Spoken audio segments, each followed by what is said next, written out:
the voice of the Blue Eagle, Radyo Katipunan 87.9.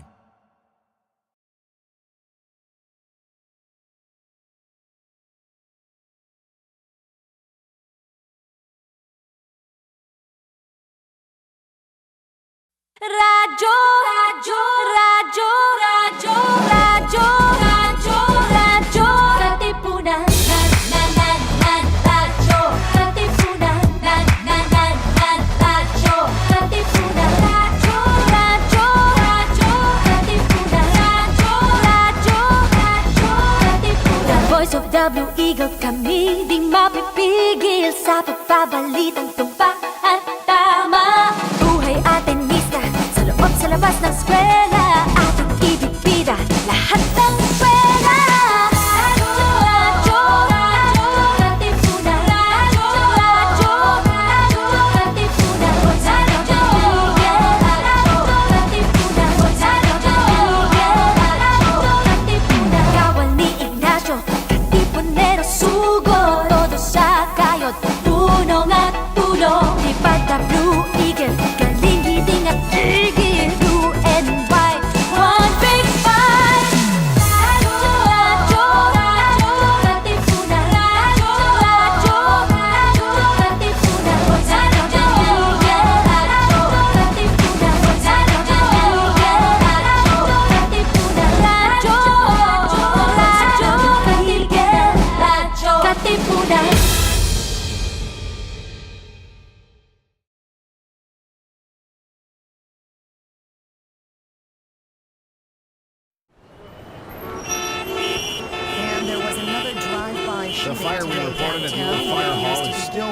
Do you sometimes feel confused or lost in the complications and complexities of life?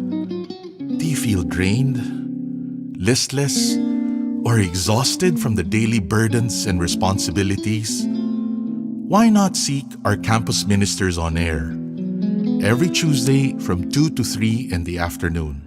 Listen to our counselors from the Loyola School's Campus Ministry Office as they ground our lives in our faith, in our school's spiritual tradition.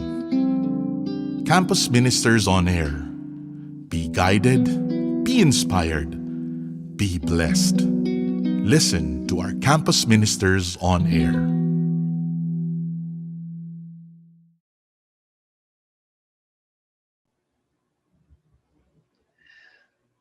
A grace-filled Tuesday, dear friends. This is Campus Ministers on Air, the radio program of the Loyola School's Office of Campus Ministry, where we try to find God in anything and everything under the sun. Ako po si Rofel Brion, your campus minister host today. Let us begin with a prayer.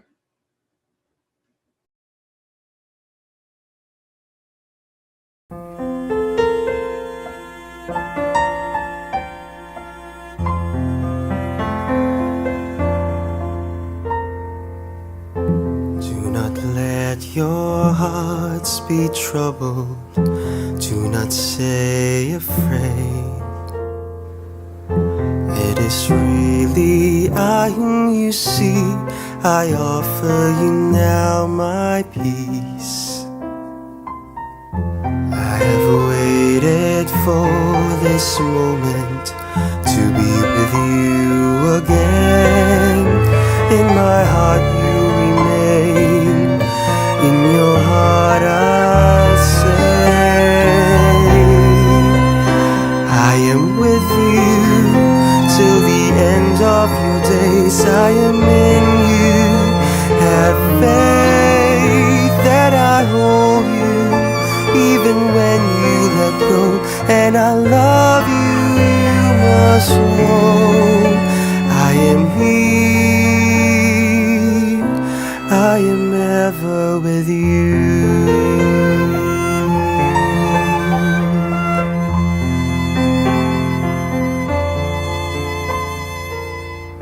Do not let your hearts be troubled, do not say afraid. I'm beyond all anguish, all death, I'm risen to life in you. that you've been empty and can give no more.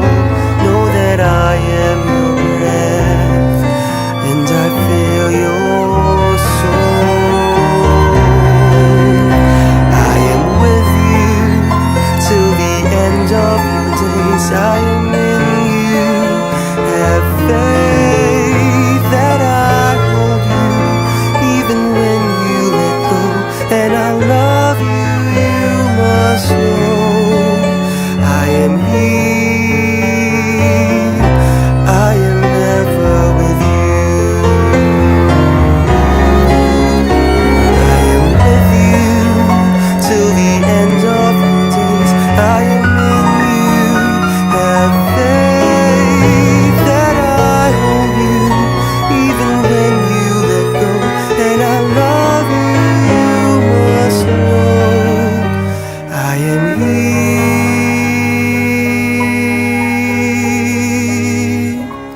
I am ever with you.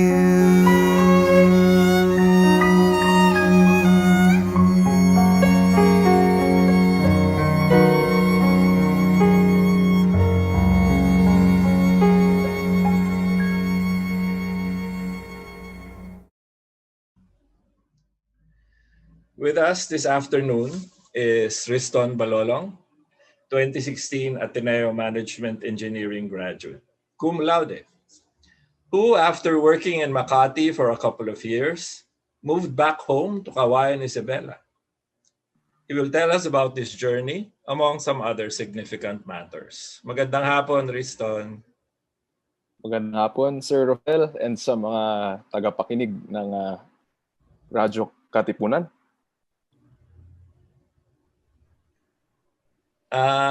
I met Riston during his 8-day seniors retreat in Baguio in 2016.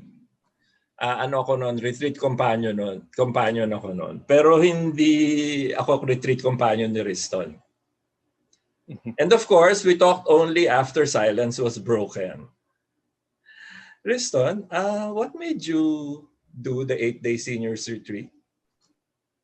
Well, definitely, sir. Just like most seniors, you see the retreat poster during your senior year, and it's definitely intriguing. The idea of being locked away from the world for 8 days without your phone, without access to social media. Una, syempre, nakapagtaka kung meron po bang nakakapag-survive ng ganong katagal na hindi po hawak ang kanilang cellphone.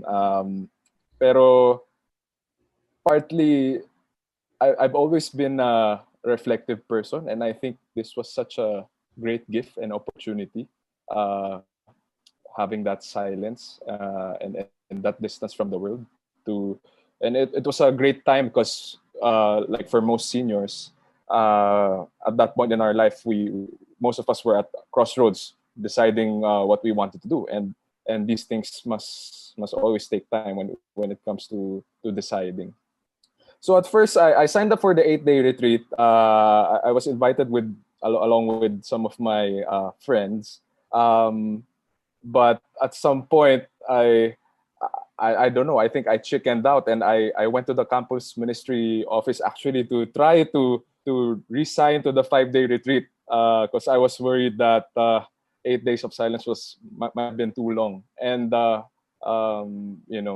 thank God, the campus ministry officer assigned then persuaded me that not to, kasi sabi niya yung assigned na retreat director for me, who happened to be Father McNamara, which I didn't know yet then, obviously, was going to be my direct IC and retreat. So the campus ministry officer was, thank God she persuaded me to stay, and then I wouldn't have had that experience with Father McNamara if it didn't play out as such. So I stuck with it. I went there, and then if you were to ask me what kind of experience the 8-day retreat is, I remember being asked this question back then, and the only way to answer is one has to experience it. Words can't describe the entire experience, and people might find that hard to understand, right? Like especially I remember speaking with my parents. Parang nagkulong ka lang sa kwarto na ano, di ka namin nakausap ng ano, 'di ba? Anong meron? But honestly, if given the chance, I definitely do it again. Because again, silence, the time being this that time of being alone and the silence is a gift that honestly, once you're past that point in your life and you start your career, it's hard to find those moments, and I think there's a lot of value in that. So yeah. Sabi mo nga, Riston, kanina, one of the reasons why you joined the retreat was to think about what you would do after graduation. And speaking of career, so what did you actually do after graduation, Riston? Yeah. Well, to that point, actually entering into the retreat, I actually had signed a job offer already at that point. So entering into the retreat, it was more of a validation of what I wanted to do, God's plan. And at first, obviously, there was a struggle because it's but natural that God always draws us to the life of service, and the industry that I was entering was not, cut out or straight up what most of us think a life of service would be. But at the same time, prior to entering the retreat, the mindset I had was that I had to hone my skills in some area before I could venture on to other things that could also be impactful. So, definitely I had that mindset entering the retreat, and I would admit at some point during the retreat, I did question my decision if it was the right thing to do. And I explained the situation to my retreat director, who happened to be the famous Father McNamara, and I told him that I was entering into this discernment with a signed contract, and what I remember Father McNamara told me was, partly he reminded me that a decision that I've made before is in itself some sort of a sign from God. That's one. If it's a decision that I can't reverse so easily. And he also reminded me of the part about Jesus's ministry, where he spent only the last 3 years of his life. I mean, most of his ministry was really towards the end of his life, towards the last 3 years. And, the first 30 years of his life was a time when he also, tried to understand himself and learn about himself more, and in preparation for the ministry that was going to happen later on. So he reminded me that, or I was reminded that, we can't belittle the training and the preparation that we have to be of more impact later on. So that having that mindset, I think I decided to push through with working for an investment bank. So that's where I ended up working. But knowing at the back of my mind that it's not a place that I could work for forever. I wasn't just cut out for a place like that for my entire career, which led me to Isabela. Yeah, Riston, you have been in Kawayan for more than a year. You know, ikaw lang talaga. You're the only one I know from Kawayan. And I think that like me, some of our Konti lang kami. listeners, di Sir, ba? galing ko. Some of our listeners might not know much Oo. about the place actually. And so I looked for some pictures Aha. on the internet just to help our listeners. And I'd like to share those pictures, just 4 pictures actually. Um, Sure. and so this is for everyone. This is the map of the Philippines. As you can see, the red part over there is Isabela, and this is the provinces of Isabela, and Kawayan Aha. is there, no? Right. And Riston was telling me It's in that the middle of nowhere. no, and that the airport is just what, a 5-minute drive from your house, Yep, isn't yep. it? So every morning I hear it's a Cebu Pacific plane.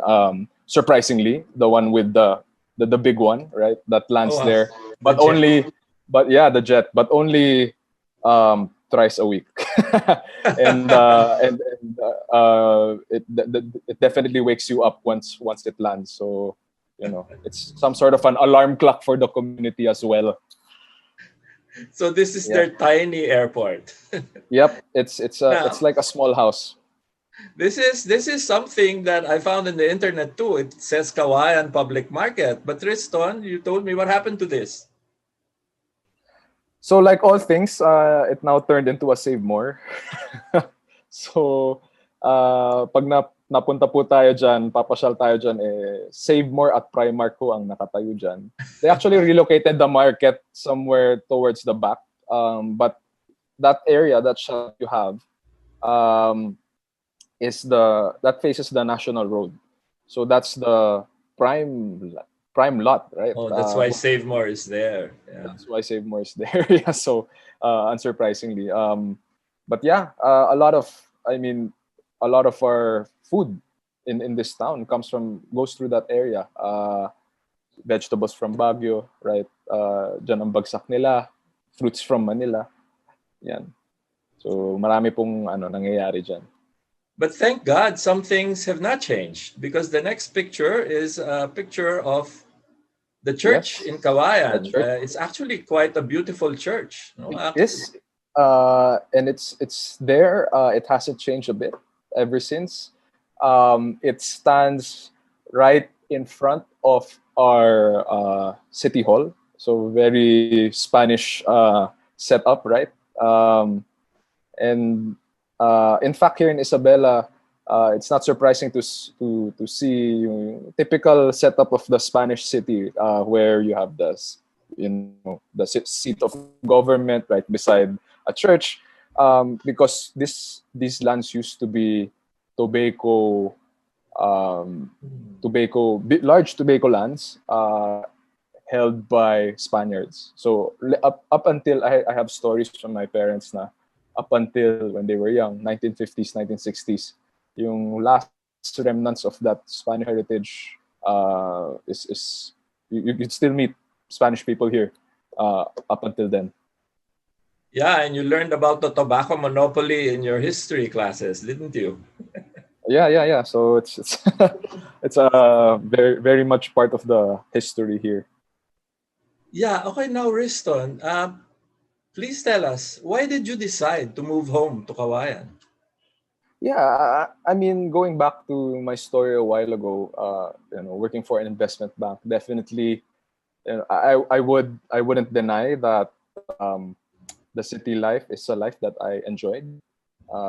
Being able to, the energy of the city, being able to go out, um, that's something that I really enjoyed. But I don't know, sir, if you remember this, but I used to keep a small figurine right beside my office table, which was located at the heart of Makati City. So I was really at the heart of the action at that time when I was in Manila. But I made sure to keep this small figurine of this clay figurine of a farmer holding his yung panabong niya, I or remember, fighting yes. cock in English, and then I remember buying that and making sure to keep it on my desk to remind me of how life could be simple as well.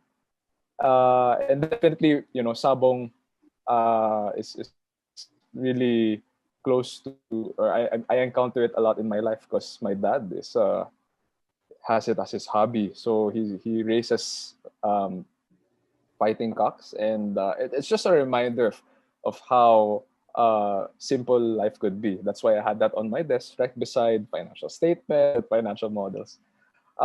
So def- definitely, I was raised in a traditional family as well. So ever since I was young, part of me knew that I wanted to come home here because this was where family was.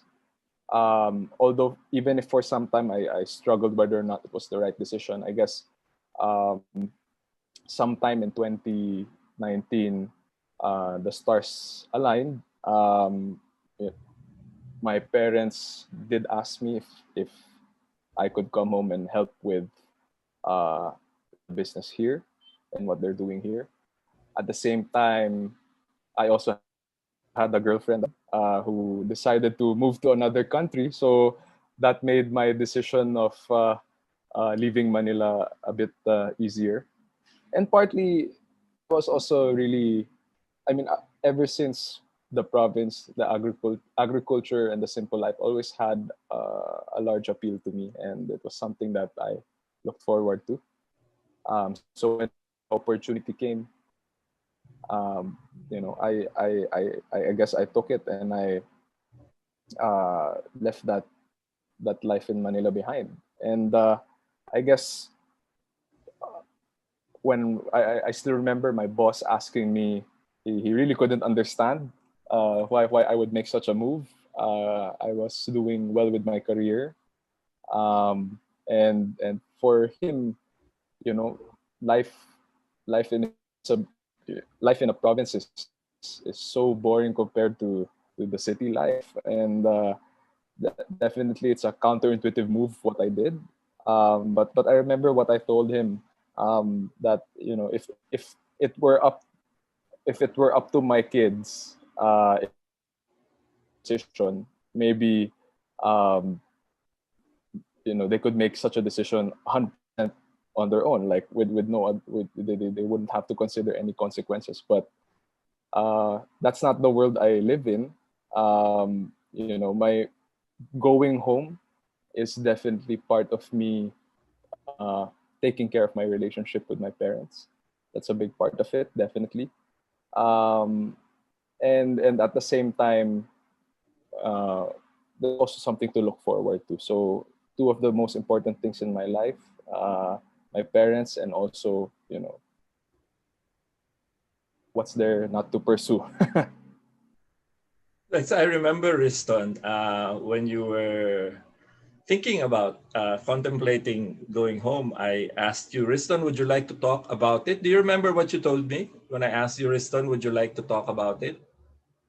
I think I always remembered saying I'm decided. There's it's something to Exactly. that extent. Like Yeah, there's nothing yeah, that will change my mind, or yeah.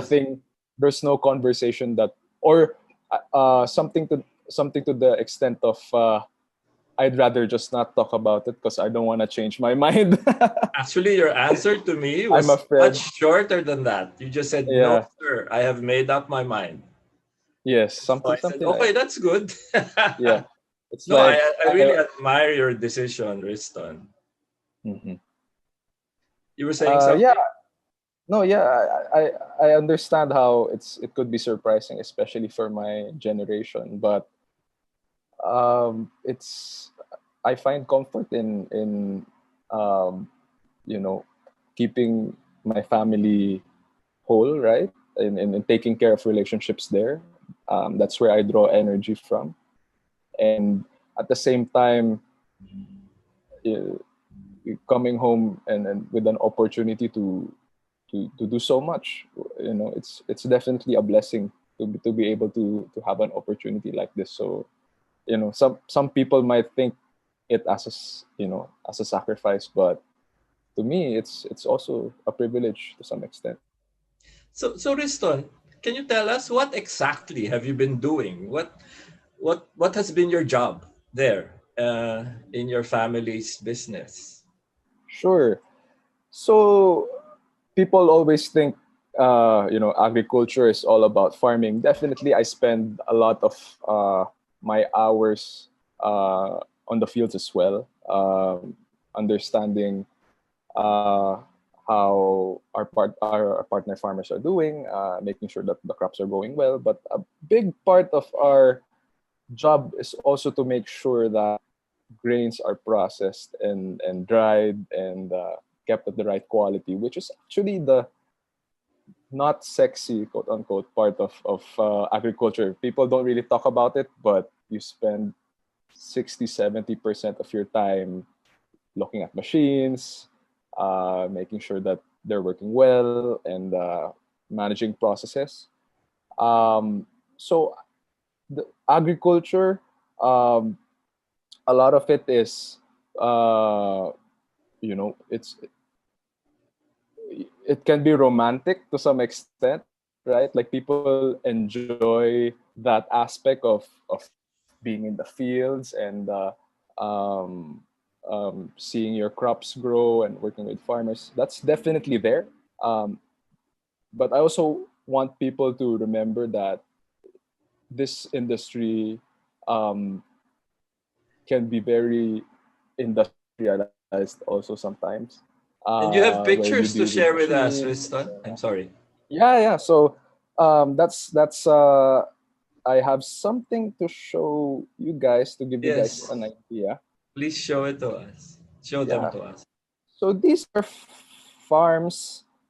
If it's showing up on the screen, It is, this yeah, is we an can see it. Yeah. right. So this photo, this is an example of me going around. This is somewhere in Ilagan City.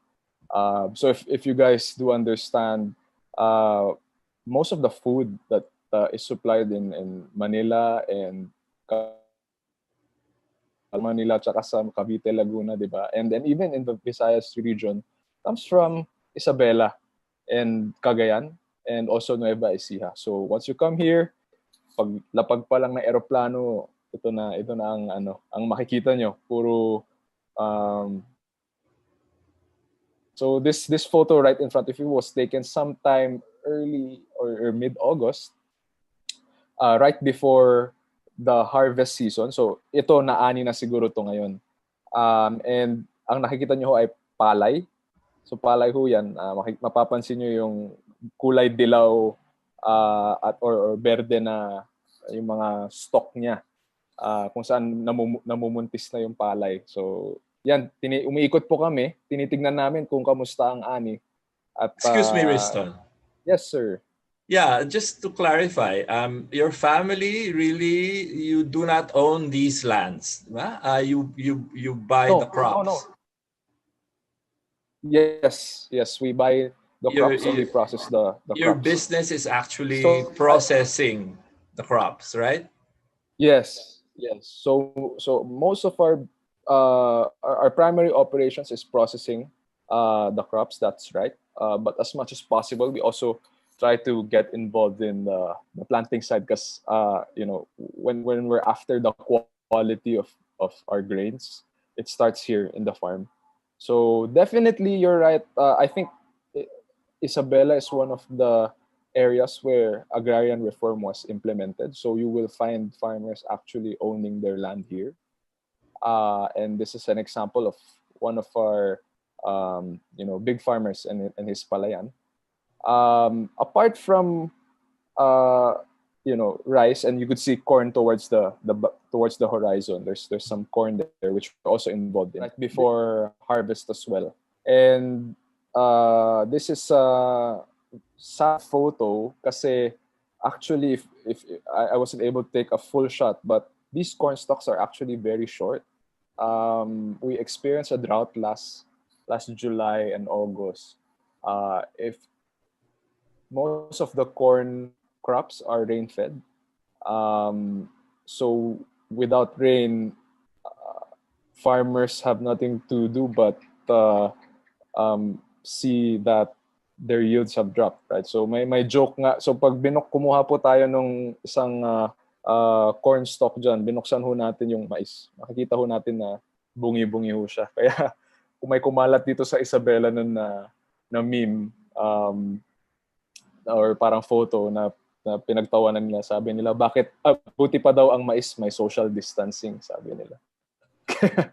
Kaya nakakaawa naman yung dinaanan lang ho ng mga magsasaka sa tawa yung naging kinalabasan ng mais nila. Pero ito ho, example ho ng mais na ayan, ito po pala ang photo. Ganyan, hindi na po tumubo yung okay. Yung Ogo yan. So, talagang 4 months of work. Ganyan lang ho ang kinalabasan. Kaya, so wala talagang harvest yan? Wala. Ito ho, halos wala na hong makukuha dyan, sir. And then, so that's one side of what we do. If I can share another part, yes, which please. I was mentioning the more in industrialized part. So this is like the other half of what we do. Oh, hold on. Was it able to give me 1 sec? It's okay. Here you go. Nagbago po ba, sir? Yung ano? It's the corn. It's still the stunted corn. Yeah. It's okay. Take your time. Natin. So yeah, I was saying this is an example of. Yes. So this is the other side of agriculture, which is what which is part of our core business, right?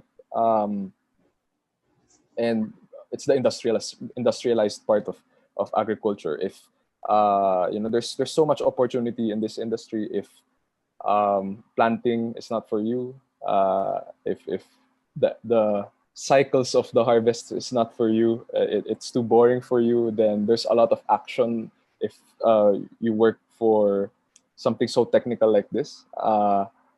So what you see right now in this photo is our drying facility. It's where, so before you process grains and to make sure that you could store them and preserve their quality, napaka-importante pong napapatuyo ng maayos ang bigas at ang mais.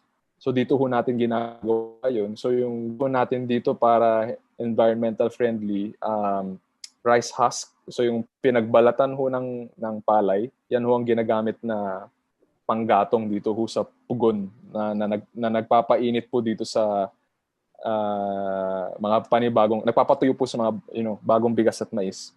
And, kasi Riston, excuse me, di ba dati nakakakita tayo sa highways ng mga nakalatag na pinatuto yung Opo, sir, ang dami pa rin. palay. Ngayon, pag pumunta po kayo, napakaraming makikita kayong ganun. And ang dami pong nasasayang sa quality. It leads to waste. Yes. Bumabalandra po to hindi lang sa hindi lang po sa mga rice millers like us, pero yung sa farmers din, kasi pag hindi ho nila naalagaan yung kalidad ng bigas nila, talagang mabawasan din yung presyo nun sa pagbinenta nila sa rice mills. Kaya importante ho, usually yung pag may ganitong drying facility, nag-ooperate po kami ng ganito dahil para binibili na ho namin sariwa yung mais at palay. Kami na ho bahala mag-dry ng maayos. So at least hindi na ho the farmers don't have to risk by not just the quality of their grains but also their lives, because pag nagbibilad ho sila sa highway po yan na may talagang 4-lane highway, kakain po sila ng 2 lanes doon para magbilad. Napakarami pong dumadaan ng mga sasakyan. And in general, what agriculture really looks like. So it's not just planting vegetables in your backyard. People have that misconception. If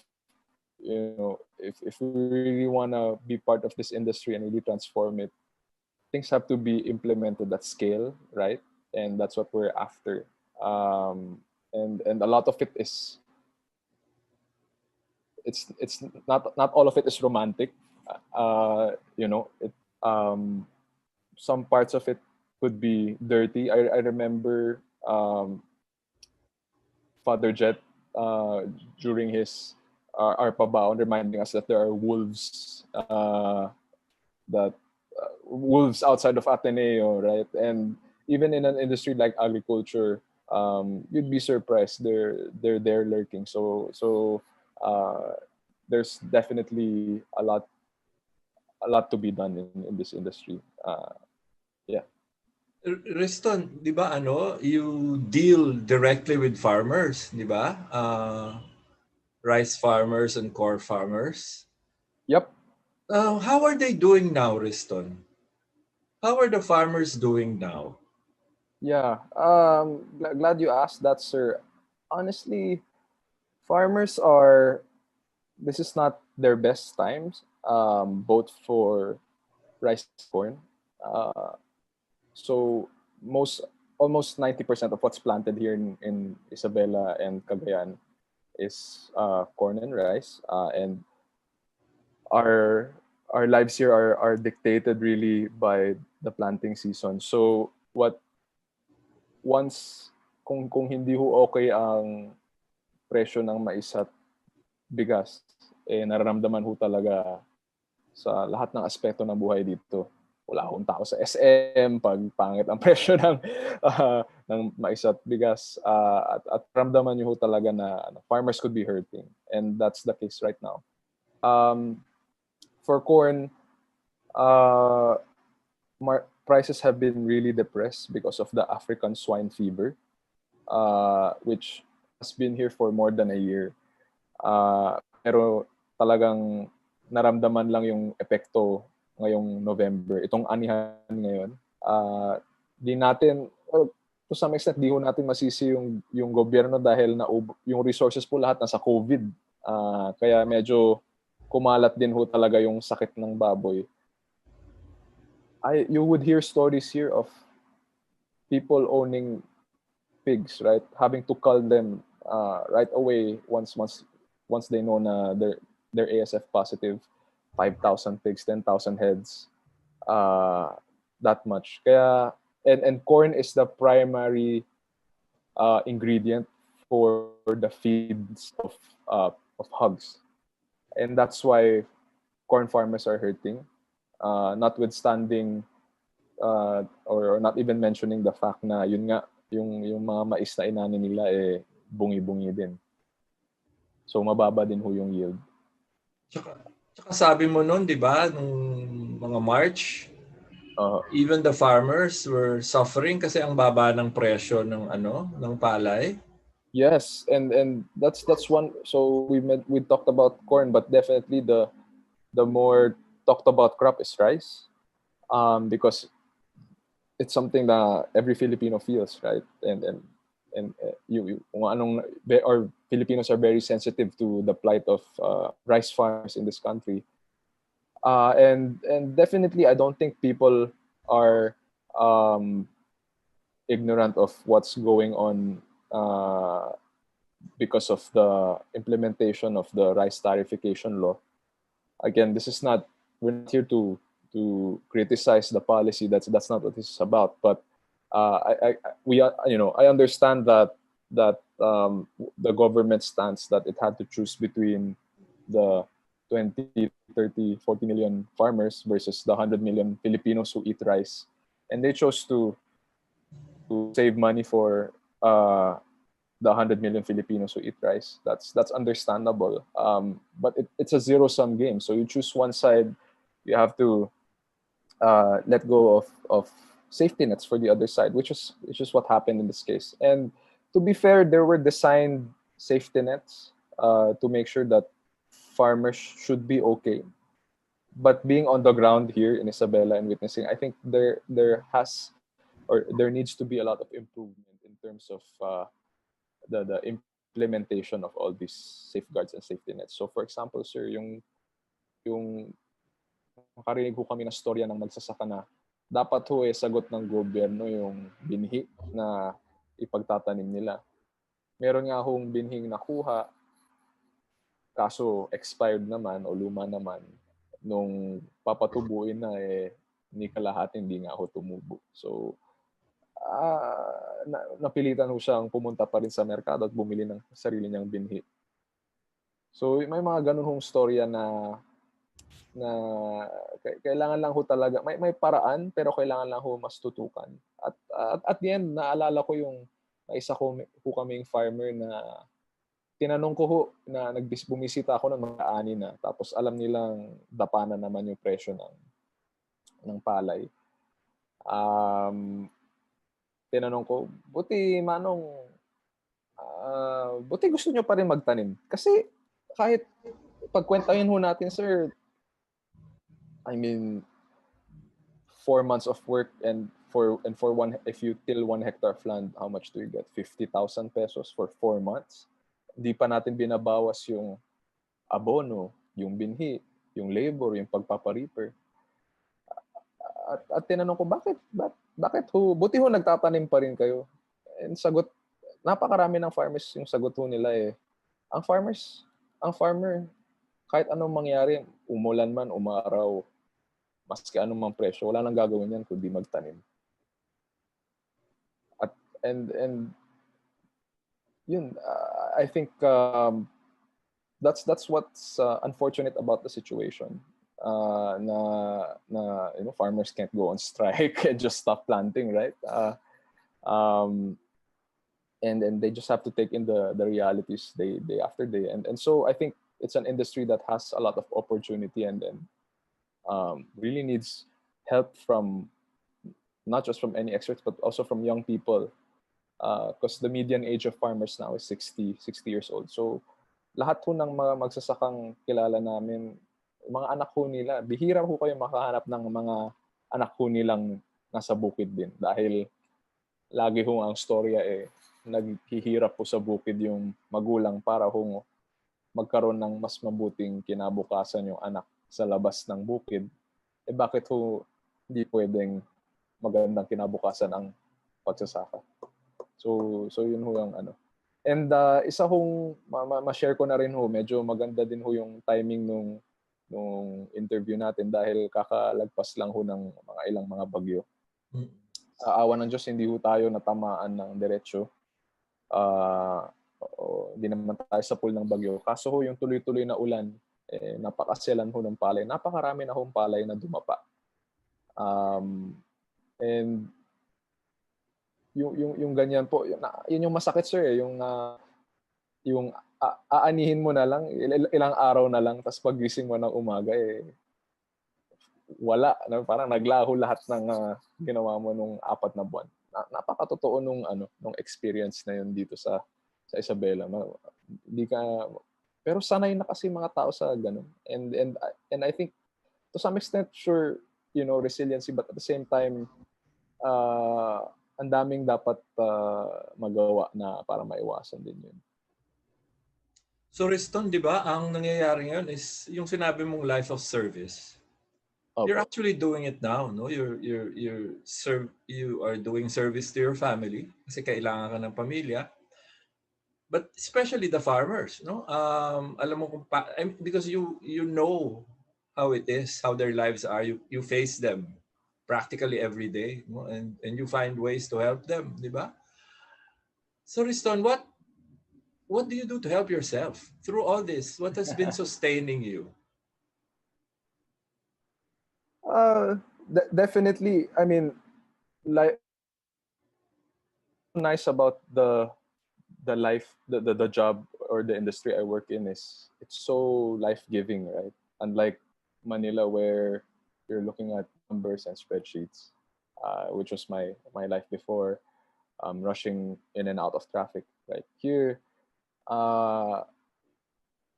you draw strength from first of all being with family. I guess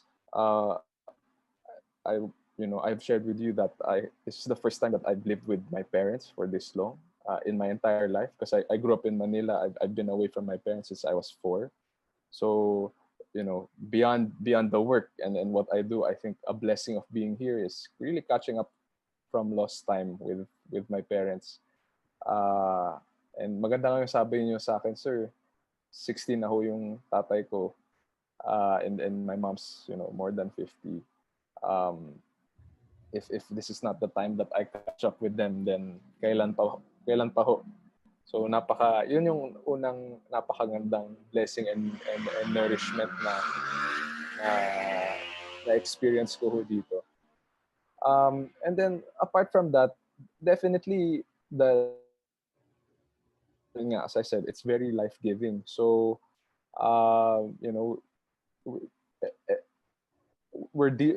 planting and agriculture, we're dealing with things that grow and you harvest, and then and then later on it dies, and then and then the whole cycle starts again.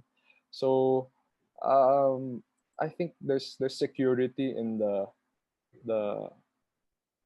if this is the word of things being constant, and the cyclicality of things here in the province. Yung nakakapag yung nakakatulog ho kayo ng mahimbing dahil alam nyong umani ho kayo ngayon, may darating ulit yung araw na magtatanim ulit tapos aani ulit, 'di ba? Hindi po para sa Manila na it feels so linear, right? You progress through your career, you have goals and objectives you try to achieve. Dito ho, sir, we just take it one cropping at a time. The Cagayan River floods, and we start planting, and then it dries up, and then we harvest, only to wait for it to flood again. Yung ganun. So, definitely the life here is in itself already nourishing. And during the pandemic, obviously I try to fill my spiritual needs also. So as much as I can, I try to attend online masses or even join, just for the sake of being with family. I join my parents when they watch evangelical preachings, because that's how they want to spend their Sunday morning, and I think that's time well spent with them as well. And I try to, as much as I can, I try to practice mindfulness if I could, because it's definitely naalala ko yun from the 8-day retreat. Napakabiyaya ng silence and mindfulness. Kasi si kay Father McNamara, di ba? Yes. Yeah. Riston, naalala ko kinukwento mo sa akin dati, because your parents go to a Christian service. You would drive to a place? Sabi mo, nagda-drive ka nung before the pandemic? You would go to a place? Yeah. So, can you tell us about it? Yeah, so what I do is I usually to a local evangelical church in the morning, because as a family, that's where I accompany them to spend my Sunday mornings. And then in my Sunday afternoons, back when before the pandemic, I used to drive to this place, to this city called somewhere around Nagilian, which is around an hour drive from here, to this monastery called St. Clair. So the reason why I drive to this place, even if it's the smallest church, there's a basilica right beside it. That's the Ilagan Basilica is just a 10-minute drive from where it is. But I always decide to visit this church in the afternoon, because it's when I was a child, when the few years that I spent in Isabela, I remember my parents always driving me there, and such a nice reminder. And what I love about the place is it's still what it looks like from 2 decades ago. It's such a nice reminder of how life was back then, right? The joys of being a child, and the all the memories, and that's what's beautiful about a place like Isabela. It's always easy to find things that don't change, right? Or that stay comfortable. So that's definitely such a place. What I love about it is it's so simple, the monastery, and you could actually speak with the cloistered nuns there. So one of the rare places that you could find such an experience. So yeah. Riston, well, this is maybe too big a question. So maybe What have you learned? I mean, one significant thing that you have learned about yourself in the past year, the past several months, when you moved back to Kawayan and even through the pandemic. Right. Well, that's definitely a big question. I guess one thing that really stuck out to me um, during the pandemic, I guess, is uh, again, I have to definitely, work, agriculture, and all that. That's obviously learning in itself, right? It's definitely, I don't have to expound too much on that. But what really struck me, especially during this pandemic, was my relationship with my family, because this is also being able to live with your parents and your sister for 10 months straight is such a new experience to me, and not just to me but to each and every one of us in my family. We're just a family of four, and there's so much that we learn, that I've learned about them, and there's a lot that they've learned about me. And I realized that uh, I guess as a person, fam, relationships with people in my family is something that I give primacy to. Um, and what's beautiful is I've really deepened my relationship with my parents, especially my dad, um, which which is such a blessing, because um, there were a lot of things about him, his humility, his approach in life, um, and his care and his thoughtfulness that we as kids, me and my sister, were not able to experience from a distance, which was how our lives were for the past 20 so years. Um, and so if there was one thing that, there's definitely a lot of things I learned the past year, but if there's one thing that I really hold on to, especially during this pandemic, it's that. And I understand for some people, people might take it for granted, right? But for me, I do recognize and hold on to that, to what I've experienced so far. Just to give our listeners some context, Tristan, di ba? Your parents decided to send you to your grandmother so you could study in Manila and not in Kawayan, right? Right. Yeah. So I grew up in. I only spent 3 years in Isabela, right? So I only did a semester of nursery. Then all my life grew up in Manila. That's why most of my peer groups are there, and you know, slowly building my peer group here as well.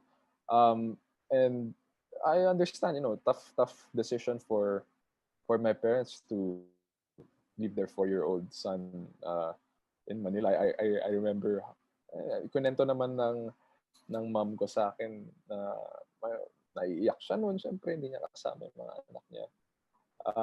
Siyempre ngayon, baliktad na.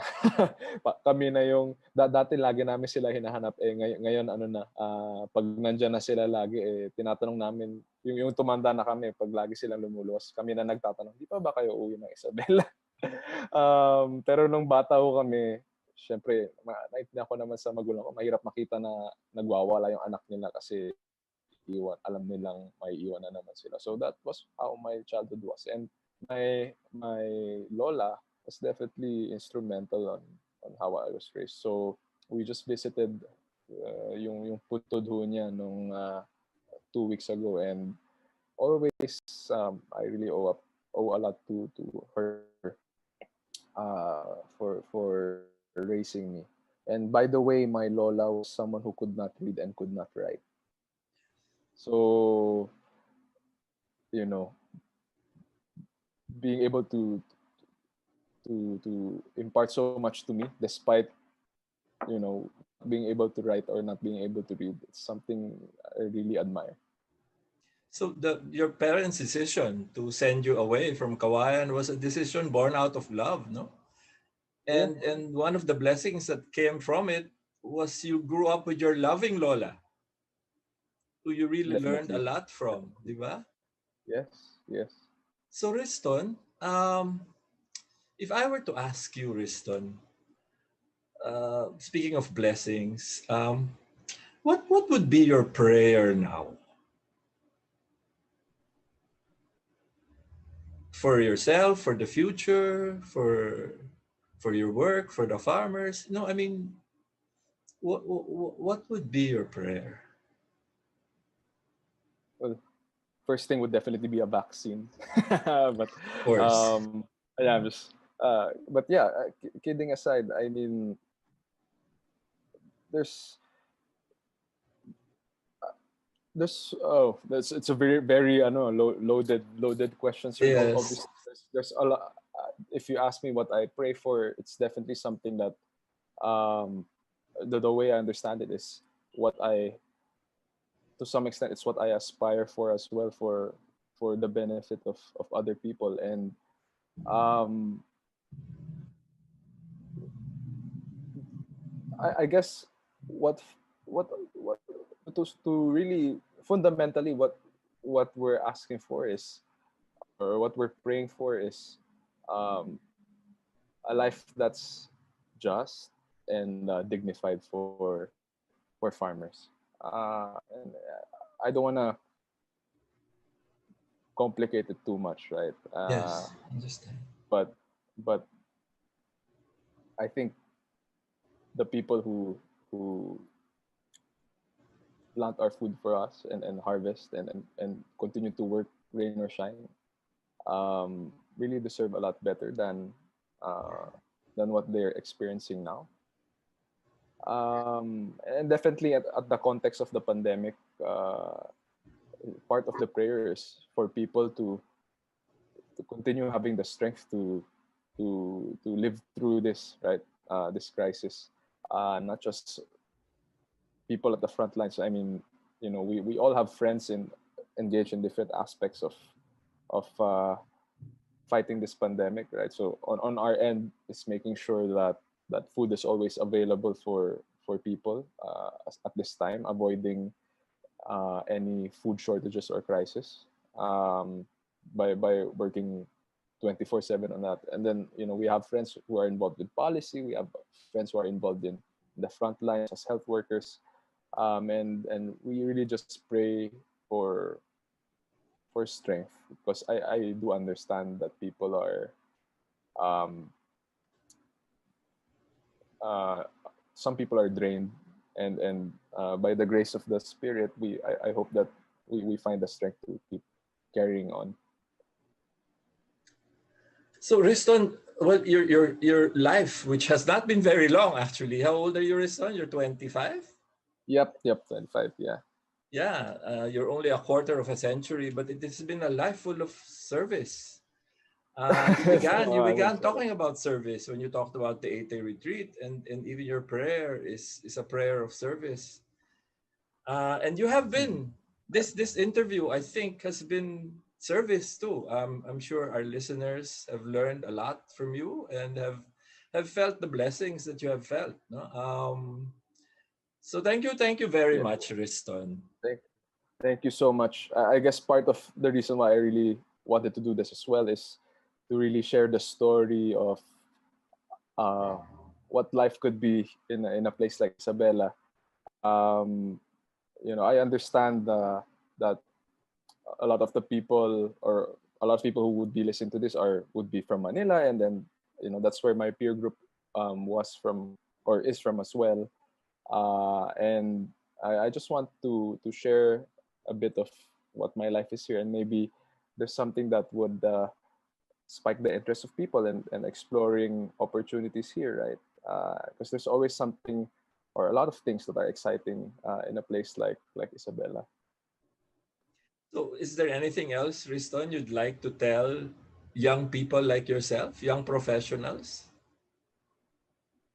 Yeah, I guess one thing that really, well, first of all, something I don't underestimate is the fact that training and honing and preparing yourself is always worth the time. So I noticed a lot of people pressure themselves into moving s- uh, uh, um, moving into a life of service right away, which is good, right? Which I totally understand if that's the path that um, that that's open to you and you feel like God is leading you to. But I guess my point is, which I also heard from other mentors, that don't be afraid to work on yourself as well, because you can't give what you don't have, and it's perfectly okay. Uh, and and and so I think definitely a lot of the training, the rigor that I experienced in my previous job is informs how I do my work today. Um, and I think, it's not it's not hard to say that that's also part of God's plan, right? Um, and yeah, if you have questions about how life is in the province and how fun it could be here, except for the fact that people sleep at 9:30 p.m. Just kidding. Then I'd be happy to speak with people and share. So you'd be happy to receive letters, questions, emails. Yes, anytime, definitely, yeah. And then there's a lot that we could work on together as well. So, feel free to shoot me an email. Thank you very much, Riston. Yes, Yeah. of course, service begins with and actually ends with responsibility. So thank you very much. We will end the program with a song entitled Pananagutan, which is our prayer now.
The fire we reported at the old fire hall is still burning out. Do you sometimes feel confused or lost in the complications and complexities of life? Do you feel drained, listless, or exhausted from the daily burdens and responsibilities? Why not seek our campus ministers on air every Tuesday from 2 to 3 in the afternoon?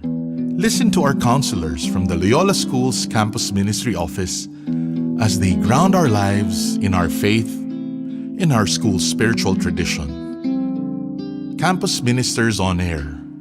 Be guided, be inspired, be blessed. Listen to our Campus Ministers on Air.